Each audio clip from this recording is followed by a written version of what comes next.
tablespoon. Then I'm going to add a nice pinch of salt,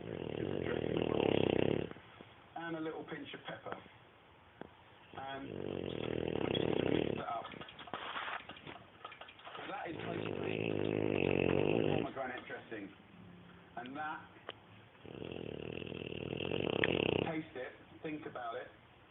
If it needs a little bit more vinegar, just about always want it slightly and then you're in a good place. So look, I've got my dressing